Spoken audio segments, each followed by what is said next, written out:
I nearly did you there, mate. Nearly, but not quite. Immaculate defending, really, for 90 minutes, and a gaffe in both boxes during stoppage time, but neither produced goals. We hadn't had a 0-0 for 63 games under Frank Lampard. We got them back-to-back against Sevilla and Man U, and now we have a third in pretty quick time. All smiles from Mourinho, who's saying hello to all the Chelsea players down there. It's finished at Stamford Bridge in a goalless draw. Chelsea 0, Tottenham 0.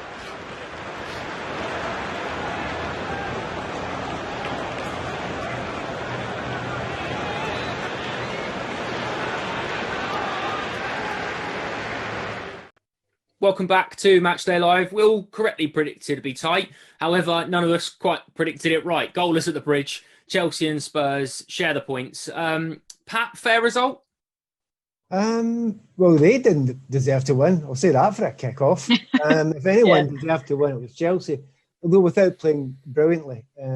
Recently had a few half chances in the second half. Yeah, by far the better team with Chelsea. But were we off the scale brilliant? Maybe not on the day. But that's because Jose sets up a team like that. And if he sets up a team like that, they're hard to break down. They're hard to get clear-cut chances again. And Frank didn't fall for it at all. He didn't go, gung-ho, throwing everybody forward, allowing gaps at the back. So Frank had to be clever. And we'd love to have seen, I want to see Giroud on quicker. I'm sure a lot of people did. But, Frank just didn't want to take any chances. And remember, Tammy clears a lot with his head from any corners or free kicks they get as well. Abby, it feels like one of those games. We were just chatting with Pat, and I said not a nastily way, but I don't remember Chelsea playing like this under Mourinho in terms of not really offering any interest in the game that was outside of their own penalty box until they had the ball, and then all of a sudden they try and spring traps and playing so defensive. But you know what to expect from a Mourinho team. They're hard to break down, they're hard to beat, and that's exactly what they were today. They were defensively sound, and he'll be delighted with a point. Yeah, no, I like you. I don't really remember us playing like that under Jose as well. I guess it's the blue tinted glasses thing, isn't it? But they were a nightmare to break down today. But then we had chances. It's just we weren't lucky enough. But I definitely think we were the stronger team by quite a long way in the second half. It's just but a draw. We've got to take a draw. Against a team like Spurs at this point. It's good. Like Pat said, Zach, there was only one team that was going to win it. Unfortunately, that moment didn't come. I thought it was going to come in the 92nd minute when Giroud had a half a sniff and he's tried to loft it over Lloris. But that's kind of the game that we're talking about, aren't we? Really, half chances, no clear-cut ones that you expect to put away, just kind of sniffs here and there, and that's what we were restricted to today. Yeah, at half-time, I felt like it was very 50-50 at that point, and then, a draw I could have probably taken. But now I feel annoyed at full-time, especially after that second half of Spurs just sitting back, not really offering anything up front. I mean, we focused on Harry Kane before the show, and in the second half, didn't really touch the ball. It was a good, praise has to go to our defence as well. We were very, very good in a defence that was attacking. And at the same time, in the same kind of hat, you've got to tip yourself to Jose Mourinho for playing like that. Look, Jose didn't need to win this game. He's still top of the league. All he had to do was make sure he didn't lose, and that's kind of how he went about it. It's frustrating, and I thought when Mason Mount had that chance, it was going in. It's a great save from Hugo Lloris as well. Fair play to him, but sometimes it happens in football. It just doesn't come for you. And you know what? It was only a few weeks ago the idea of a 0-0 happening in the Chelsea game was impossible, and now we're keeping clean sheets left, right, and centre. Yeah. That's exactly that. That's a great point, Zach, because it shows how far Frank Lampard's Chelsea have come in the space of 6, 7, 8 weeks. Because JC, spot on, defensively, absolutely sound today, and didn't ever really look like Spurs were going to score, because when they did have half a chance, Mendy was equal to it, or Thiago Silva or Zuma snuffed it out straight away. Defensively, very sound, and Frank will be pleased with that. He will be, and I think Zach just made the point there, saying that a clean sheet was something we could only dream of. Now that we are almost expected to keep a clean sheet. But I think overall defences were on top. Both defences really didn't allow a lot. There wasn't a lot that Mendy had to do. Lloris, just that save I heard Zach talking about there from Mason. A fair result. It's hard to argue with it. Like you said, didn't he win the game, Jose? Did he come here? Waiting for those moments. There was 1 or 2 moments in the first half where they looked like they were going to spring. Second half, hardly saw Kane, hardly saw Son, which I think in itself is something to be credited, because they are the two most potent strike force in the Premier League right now. So look, it's not the worst result in the world. It was always going to be tough. I felt it was always going to be a very, very tight game, and you know, could have nicked it. But look, it's a fair result. Pat, I'm going to come back to the couple of half chances, I suppose, that we talk about, because those are the fine details that we're looking at today in a game that needed something to break it. There's, I suppose, you look at Reece James in the second half, started on fire the first sort of 10-15 minutes of a couple of really wicked deliveries into the box, just evading Tammy on both of them. I think one of them he got a little bit on but couldn't quite get enough. There was a half chance where Ziyech shoots over in sort of on a volley inside the area, and these are all kind of half chances we're talking about, but I suppose that's the difference on a game like today. You need the rubber to green. You need a little bit of luck to fall your way, and one of those to deflect off a kneecap and bobble in, don't you? Well, you mentioned those two crosses for by Reece James from the right hand side. There was one from the left hand side from Timo Werner as well, where Tammy actually lost his man and just get tangled up in the feet. And you're right. When it comes in there, you get very limited opportunities. I actually think we made enough chances for a striker today. I think if you're Harry Kane, you're thinking, well, that's enough good ball in that sort of area. But Tammy just couldn't get away from the centre backs enough. But he was always there. Notice that about Tammy. He's always there now. There's times in the past I used to watch Tammy and think, oh, you're half a yard short a lot of the time. You're not quite in the right place. If anything, he's a half a yard early now. He's so desperate to get in there. That middle. Yeah. He's getting into the position now. He's always there. He'll never have a dig at anybody who keeps on doing the right things. And I think that's one of the two reasons why Frank stuck with Tammy quite a long time today. The other being defensively from set pieces, Tammy's magic for us. He's brilliant for us. Don't underestimate what he does. Because I think, looking at Spurs today, that's the only way they were going to score against us. A ball cross from either a free kick or specifically a corner kick. Other than that. So Tammy, well done, but those chances, that half chances or quarter chances that fell to him, he's getting there. Remember, he keeps getting there. Absolutely. The vote for the Man of Match award is up on the fifth stand now. You can vote for who you think should do it. The four nominees today are Reece James, N'Golo Kanté, Mason Mount and Mateo Kovacic. Zach, I think that really tells the story of the game, doesn't it? If you didn't watch it, the three central midfielders are up for the Man of the Match award. That kind of tells the story in itself. Indeed, yeah. You know what, actually, a lot of credit has to go to Kovacic. He's playing in a position that beforehand, when I think he first played in that right centre mid spot with Mason Mount on the left, I thought he did look a little bit shaky at times. He did get an assist on his first time against Sheffield United, that being said. But he's really made that his own. Whatever position you put him in, his ball carrying ability to take the ball from defence into attack so quickly and dribble past so many players. He's kind of similar to our kind of Ndombele, who was fantastic for Spurs before he came off. So that's going to be a really interesting battle between him and Havertz on who kind of has that position, because both kind of offer different qualities. You think maybe Havertz would come on for more of the attacking games when you need it, and if you need more of a defensive kind of maybe balanced midfielder, that's where Kova will come in. But yeah, N'Golo Kanté does what N'Golo Kanté does. I think he had that little moment between him and Mendy where foot in mouth, kind of everyone's hearts in their mouth.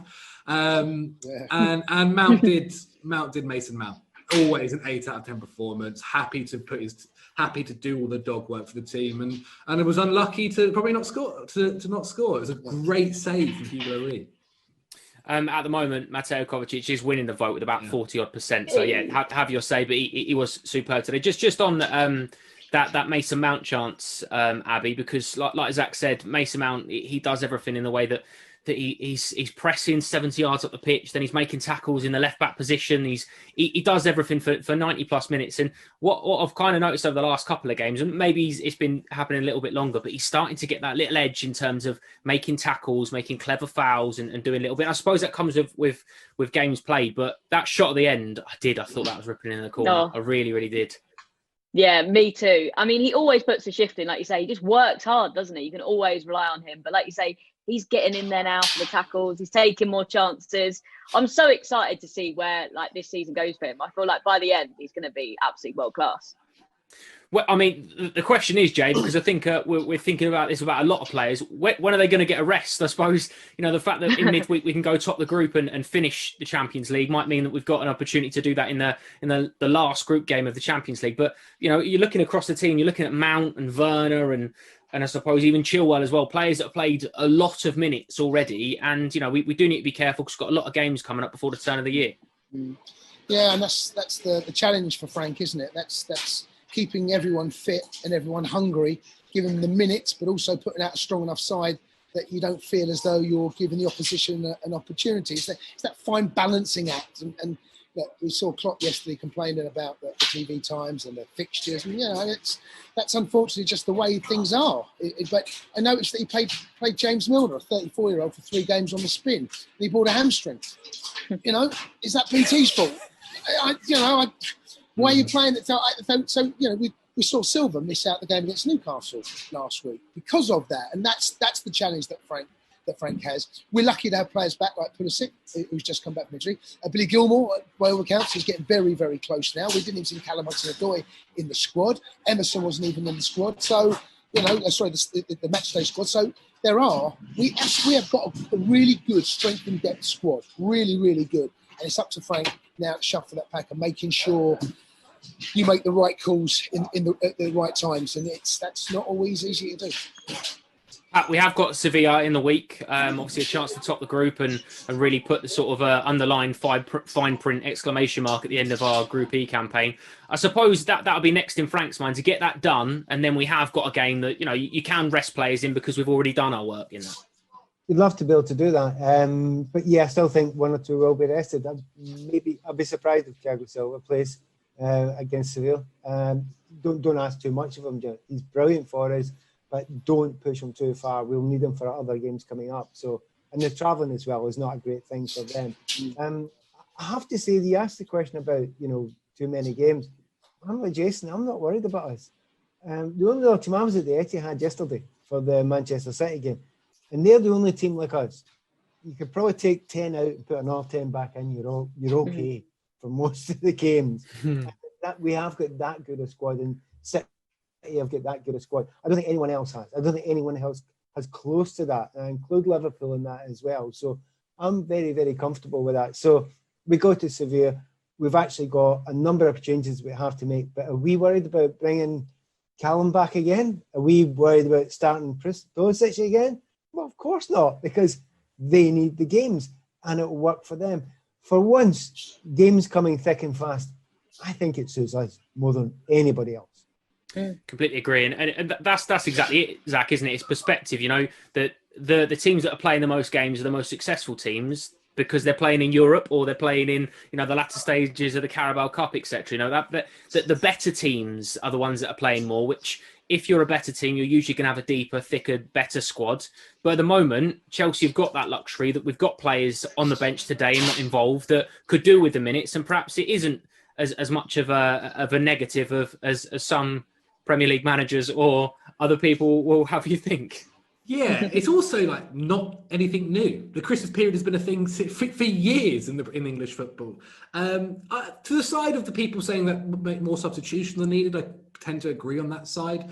But yeah, if you're a top team, if you're a top 6 team, even top 8, right, whoever's in the Europa League, you play a lot of games. You're expected to go far in cup competitions in Europe and in the league, and it's something that's been dealt with over the past few years. Yes, we're in a bit of a weird scenario where there's not really been a pre-season, things like that, but we're also now in December. The season's been going for 3 months.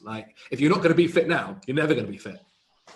Absolutely right, mate. And Abby, obviously the added bonus that this time next week we'll have seen the first game with fans back at Stamford Bridge. Got Leeds at home next weekend.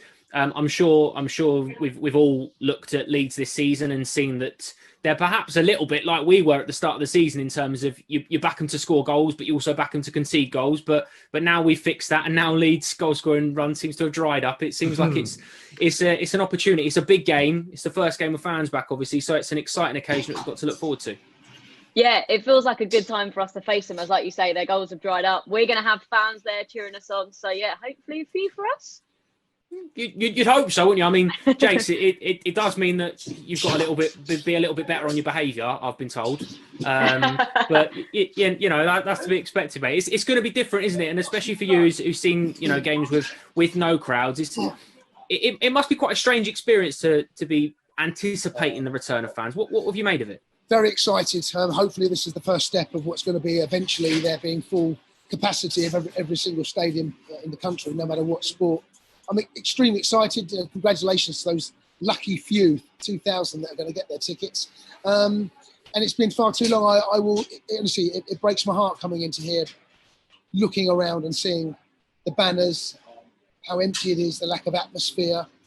Just keep walking up to the ground, seeing the stewards with masks on, hand sanitizers, gloves, temperature being taken, filling out questionnaires.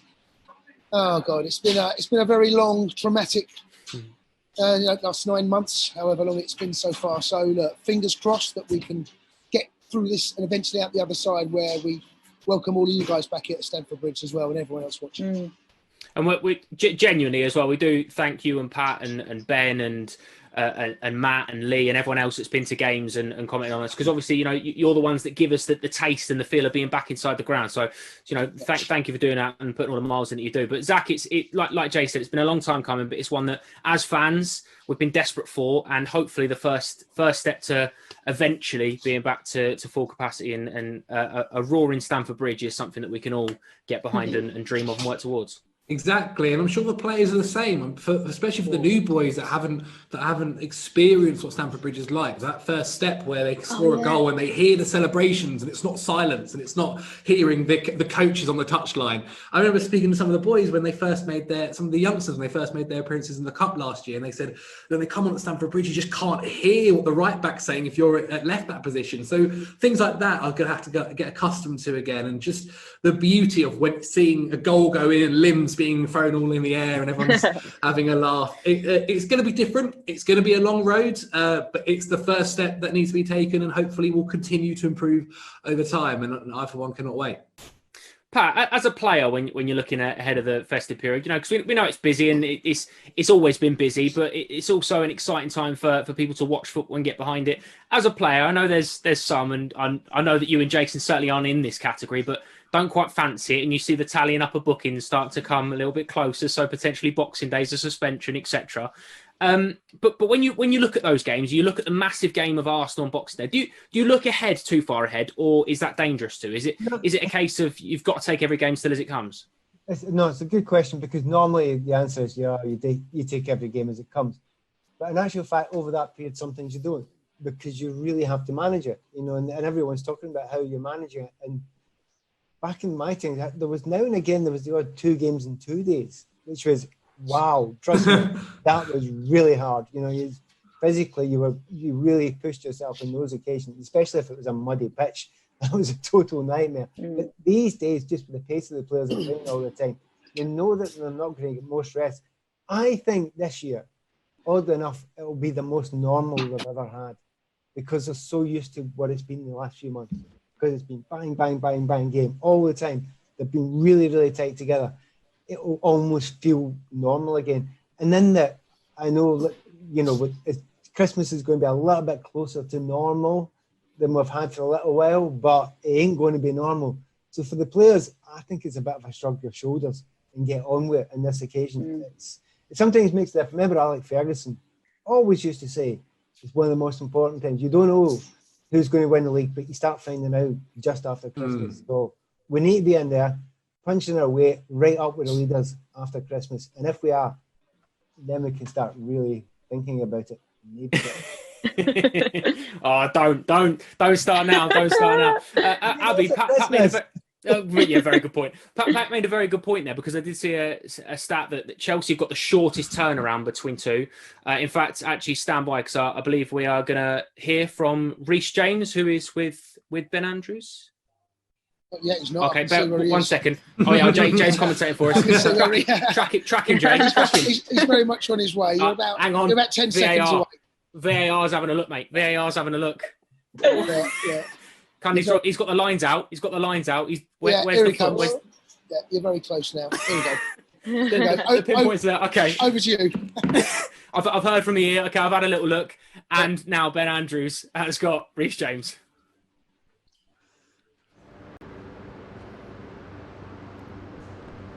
Good game, Reece.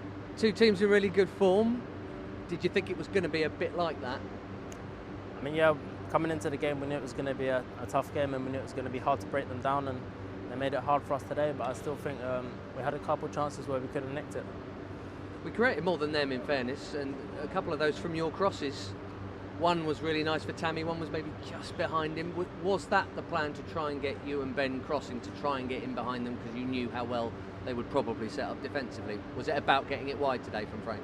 No, I mean there was several plans, but one of them is to try and get the ball in the box with quality, and of course that provides chances for the strikers.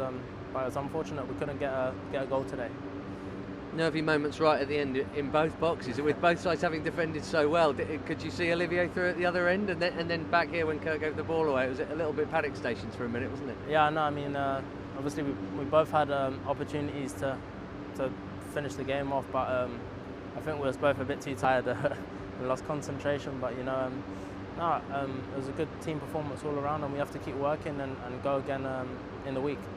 We never had a 0-0 under Frank the whole of last year. It took 63 games it was till Sevilla, and then Man U, and then this. Do you think we're showing that we've got that side about us too now, that we're not just great going forward, but we could do it at the back if it's a game like this? No, I think the aim is to win the game, and if you can't win the game, then the aim is to not concede and draw the game. But I think we've come a long way since last season, and obviously draw is a good point against one of the better teams in form this season. So we need to take it and keep on working and get back to the training ground and keep pushing on. Clearly a big part of the clean sheets we are keeping is we do have a settled back five generally, and you've kind of got yourself in there at the moment, generally ahead of Aspie, not always, but you're in there. Do you think that makes a big difference? I mean, it seems that last year we had a lot of chopping and changing. We had people injured with 3 at the back, 4 at the back. It's got to make a difference, isn't it? No, I think obviously playing when you know who's beside you and who's in front of you week in, week out, it helps settles the team, and we know you get a better relationship and better bond with the players, so it helps a lot as well. And just finally, it's the last time you're going to be here without some supporters. No, obviously it's We've great. got Leeds next week, and you might have some fans to celebrate with. No, it's great. Obviously the fans coming back to the bridge, and hopefully they can help cheer us on as well, and we can put on a performance for them. Thanks very much, Reece. Thank you. Well played. Cheers. Bye-bye. It will be very nice when we can have fans back in the ground to celebrate one day. That is all from us this evening. Thank you very much for joining us. Post-match reaction will be on the Fifth Stand a little bit later on.